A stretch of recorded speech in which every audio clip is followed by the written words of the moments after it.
I was looking on the internet at a website called Ask a Monk. Ask a Monk, actually, parentheses, Buddhist, is what it said. And it's a man I don't know personally at all. He's from Canada somewhere, and I was very impressed with his consciousness. But he was asked a question. He says essentially his ministry, I believe, is that he answers questions over the internet through video. Someone asked him the question about reincarnation. Well, actually, first I'll tell you another question. This is just a joke. Someone said to him, this is all written, this part was written, said, "I'm quite drawn to being a Buddhist monk, but I'm not sure about giving up sex and money." And the monk answered, "If you're not into giving up sex and money, what draws you to being a Buddhist monk?" So he has a very nice consciousness. And someone asked him just about reincarnation, because, of course, in Buddhism, the wheel of reincarnation is very strongly emphasized. And he gave an answer that I've been contemplating ever since, because it's so astute and leads to so many other understandings. He says, from our point of view, he said, talking to the questioner, from your point of view, you think of reincarnation as a series of separate events. I mean, that's natural. We identify with this body, we lose this body, we imagine that something happens and we get another one. And there is a certain interlude of being in diapers and not knowing how to walk and things like that do create this sense of difference. He said, but what you have to understand is that reincarnation is just one continuous experience. When we actually begin to see it for what it is, we live in this body, we're outside of this body, we live in another body, we're outside of this body, and it just goes on and on. We think things stop and start, but they don't really stop and start because consciousness is continuous. Death itself doesn't stop it. Those who have death and return experiences try so hard to explain to us in words and in feeling how completely we misunderstand the entire experience of leaving this body. I know Steve Jobs, in his inimitable fashion, has, influenced the world to such a powerful extent, even with his death, as we all know from the internet. His very last words after he said goodbye to his family, his sister said he looked beyond them at something no one else could see, and what he said was, "Oh, wow." And everyone wants to know, what did he see? My favorite Steve Jobs cartoon after he died, I love this. He's standing at the pearly gates, and St. Peter is turning the big pages of the book of life, and Steve says, "I have an app for that."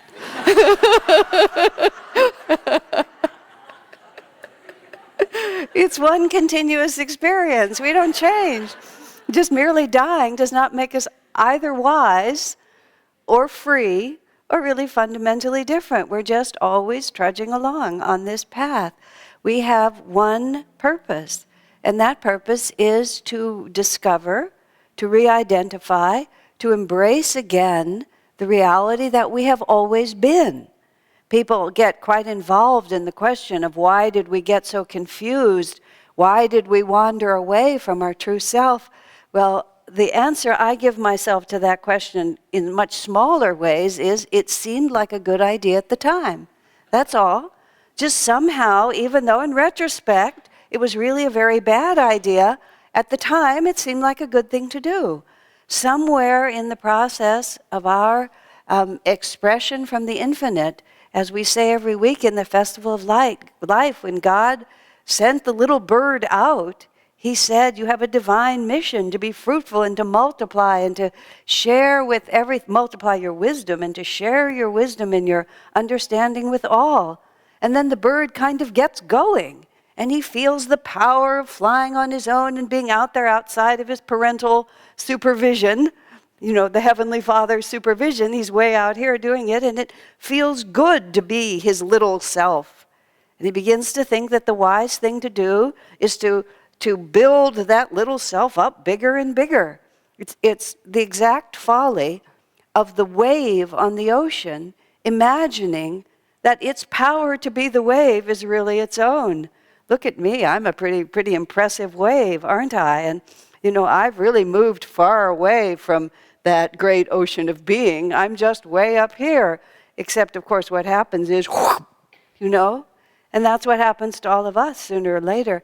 I don't read the news or the newspapers much anymore because I found it just depressed me and made me feel powerless. Swamiji described all of news as sort of like gossip, because it's just something that's happening, but not something that we can actually do anything about. And I realized I was just much happier when I just didn't read the newspapers and just didn't try to know anymore. Anything I need to know will come to me. It always does. But there was some character, and I don't even know, some context of financial scandal, somebody who wasted billions of the government's money or whatever. But it was so interesting, I just caught as a fragment. He used to be a senator, he used to be a governor, and then he became a big financial hotshot, and now he's got his headlines again, but now it's because he's become the doofus of the story, Isn't it amazing? We just get our wave up as high as we can, and darn that ocean, it just sucks us right back into it again, doesn't it? Yogananda gave a very interesting answer once when he was talking about greatness. And we tend to think always about that which is great, which is that which stands out the most. But Yogananda described it as that which is great, which is closest to the surface of the ocean. In other words, which has separated itself the least from the infinite. Now, we also have to understand that when those beings come who have separated themselves the least, in some peculiar way, they also stand the largest, don't they? Here we are at Christmas time, and we're celebrating the life of Christ. Christ lived 2,000 years ago. He was crucified like a common criminal. He was, nothing that we would have recognized as great if the society recognized as great at the time. And yet everyone else who was with him, and almost everyone else who came after him, doesn't have a fraction of the influence that he has had in terms of uplifting and changing and being remembered in this world. We have to really turn our heads around completely in terms of participating in this continuous experience. The continuous experience is the experience of the river seeking the ocean, of the soul seeking to reunite with its infinite self. And everything that we do in this world, no matter how we have chopped it apart and what we are calling it, our careers, our desire to have relationships, wanting children, to make beauty in the world, to be creative artists, make a very long list of every single desire we have. And the reason we have those desires is very simple. We feel that if we can fulfill that desire, we will have greater happiness. And if we can avoid the opposite of that, the disappointment of not fulfilling it, we will suffer less. Master put all of the spiritual path just in these two realities. We call it happiness, but what we really want is everlasting bliss. We don't understand easily the concept of everlasting bliss, so we chop it up into little pieces. This will make me happy, this will make me happy. But after a while, we also begin to understand that each of those little separate experiences are not in themselves what we imagine them to be. But what we begin to discover by right action and right attitude is that there's an underlying feeling of bliss, and that's the closeness to the ocean. The closer we are to the ocean, the more that vapor of bliss just floats up into us. And the more we separate ourselves by our egotism, by our selfishness, by our anger, by our thought that this world is doing something to me, by our absolute commitment to single realities as the only things that will make us happy, simply the more we suffer. There is one consistent current in this universe, and that current is the current of bliss.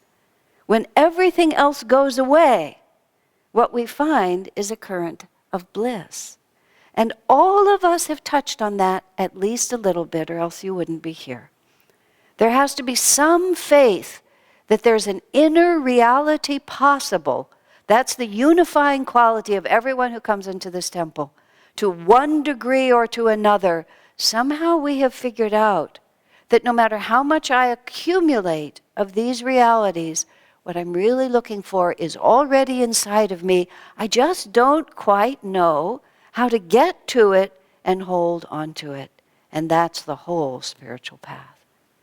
Now, in the particular Bible reading today, which is an exquisitely beautiful one, when Jesus welcomed certain ones into the infinite consciousness, he said, "You're here because of what you did for me." And then he describes the things they did. "I was hungry and you fed me. I was imprisoned and you visited me. I was sorrowful and you comforted me." And then the devotees say, "But Lord, we never did that for you." Meaning we were never standing there when you were Jesus. We didn't comfort you or feed you when you were Jesus. And he said, "No." He said, "That which you have done unto the least, you have done for me."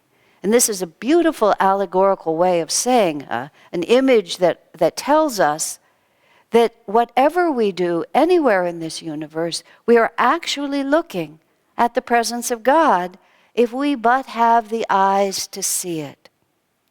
Now, some people have taken this verse in the Bible to encourage us, therefore, to work with the most downtrodden among us, that we must feed the sick and the homeless, they take it very literally, the way it's described. And there's no harm in that, for sure. But we also have to have this understanding that life is one continuous experience, and that all of us are moving from wherever we are now into where we're finally going to become. And there's nothing more valid about helping a person from this point move forward as there is from helping a person from this point move forward. And we mustn't get into the thought that if I'm not gathering food for starving people, that I'm not really working for God. And we mustn't get complacent. Once we're in a world and an environment in which we're not confronted in the moment with that kind of egregious, heart-rending kind of suffering, that the need around us is not still equal. Mother Teresa of Calcutta, when she came to visit in America and established some of her missions here, she said, "You people in America think you're a lot better off than the people I help in Calcutta. And some people have asked me, why are you setting up your missionary houses here in America? Why don't you set them up in the countries where people are starving on the street like they are where she is in India?" She says, "Oh, they have physical poverty." She said, "But in this country, people have emotional poverty. They have spiritual poverty." She said, "In the poorest parts of India, I don't see the loneliness that I see in America." He said, "The need here is even greater." Now, that's a very poignant comment, isn't it? But you see, all of us are moving from wherever we are to wherever we're going. And the stages of that development are really explicitly defined in the traditions of India. We move from being very just sort of physically oriented and struggling with the physical plane, which you see many people on the planet doing. And then we move to the point where we're trying to work more with the mind. We're trying to be more creative. We're trying to figure out how to have initiative and make our lives work. And oftentimes people who are completely bewildered and don't even know how to hold a job, then you help them to understand, well, this is how you write a resume. This is how you do a job interview. These are the clothes that you're supposed to wear. You have to be on time every day at work. Which are lessons that probably most people in this room have learned, but nonetheless, these are lessons people have to begin to learn. You can't just not go to work when you don't feel like going and expect to still have a job. I was so amused and amazed when we first took over the community that we have now, which we have a master lease on it. We don't own it, and the owners bought it. Friendly investors purchased it. And then we leased it from them. But when we first took it over, it was occupied. But we were careful that we took a place where almost everyone lived there a very short period of time. It was a very transitory residential place. And many of the people who lived there at that time were struggling on the edge. The police visited that place about 5 times a week. They were very happy. The whole neighborhood was very happy when we took it over. They were people who were struggling to just figure out how to just make it work in this world, for the most part, and move to here. David and I at that time were living on the driveway side, and at 6 a.m. on a Saturday morning, one of the residents pulled his car up right outside our bedroom window, opened his hood and started doing the work, and turned the radio on full blast. Just like that. 6 in the morning, and the whole block of apartments are right there, and he's just going to fix his car. And I was less concerned about being woken up. I think I was awake anyway. As the extraordinary consciousness that would not even stop for a minute to realize that if I turn this radio on at 6, everybody gets to get up and listen to the radio. And the same consciousness would be so annoyed if people didn't consider him. Right? Isn't that so? Because we all have to play these things out. And wherever someone is standing, you bring them forward. And then when you come to the time after you work to just sort of get your mind going, then you come to the level where you begin to think in idealistic terms. Not merely about how can I use my energy to get for myself, but how can I use my energy to do the right thing? You know, we wake up enough and we really get motivated by ideals. And before people are motivated by ideals, you can't persuade them to do something idealistic for anything in the world. You say to a man who makes his living selling, pesticides around the planet, and you say, those pesticides are not good for the planet. He says, well, if I don't sell them, somebody will. There's money to be made, and it's good for me, and that's the circle in which I live. And you have to help everyone on the level at which they live. And those of us who are motivated by ideals, we work for a long time trying to make the planet better. Almost everyone who eventually comes to an inner path starts with an outer path. I'm going to help, so I'm going to help feed these people or stop this war or change this corporation or one of these things I'm going to do. When I was in my teens, that was my whole focus. But there was, again, you just start hitting your head up against this wall, which this planet just doesn't want to cooperate. And even more than that, you have a lot of these folks down here. Well, we'll just cut down the rainforest. I'm going to get a lot of money. But it's going to hurt the planet. Planet? Who cares about the planet? It's working for me. Because we don't have this idea of this continuous relationship. We just chop it up into little experiences, little pieces. We're not looking for the whole ocean. We're just working on our wave. And from the guy who won't even push on his wave to the point where at least you're willing to push on your wave, that's progress. It's an amazing thing the way this planet works. You can always help someone go forward, but somebody's forward is somebody else's backward. And each of us has to find the spot in which we're looking where we're trying to go, and we're helping to pull those up behind us. But each in their own way. Because once we find ourselves willing and able to live by selfless ideals, then we have to start thinking about God.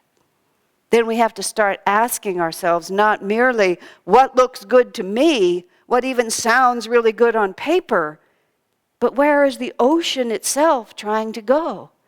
And how can I not merely make things happen the way I want them to happen, but actually live in that harmony and that consciousness of God? And so through many lifetimes,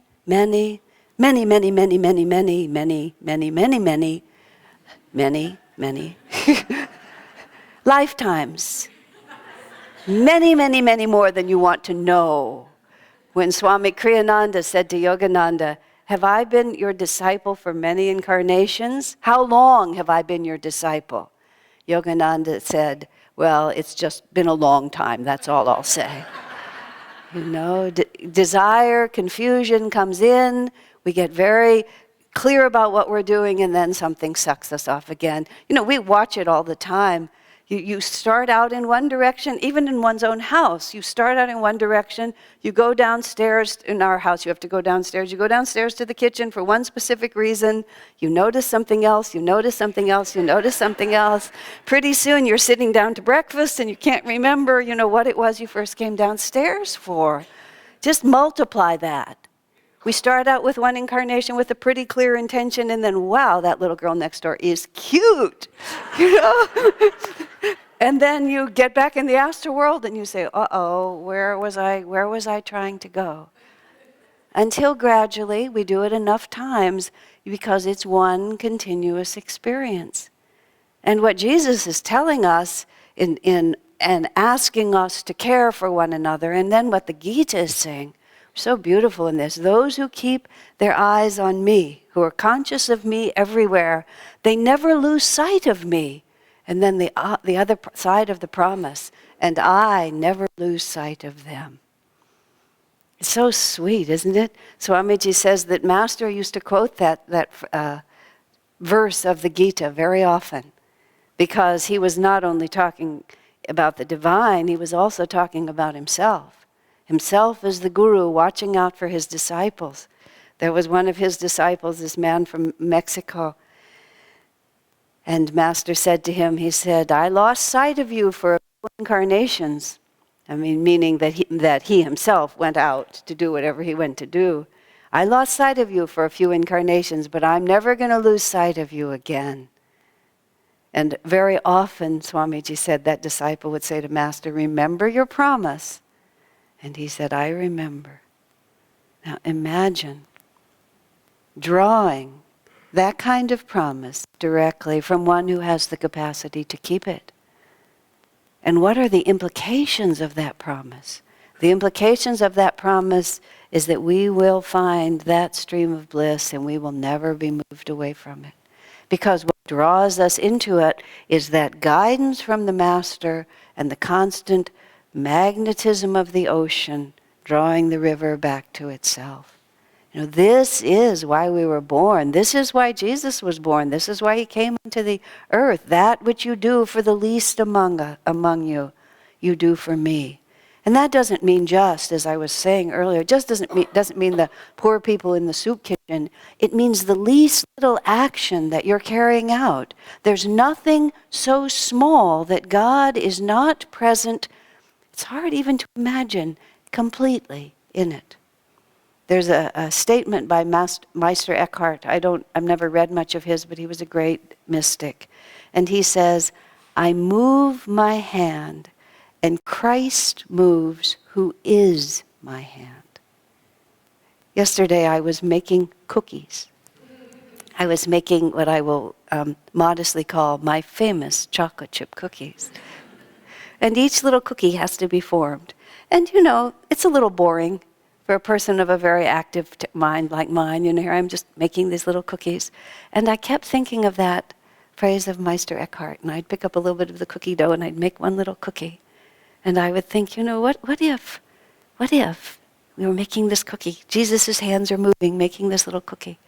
And then I thought each of those cookies is going to be taken into somebody's mouth and it'll become their reality.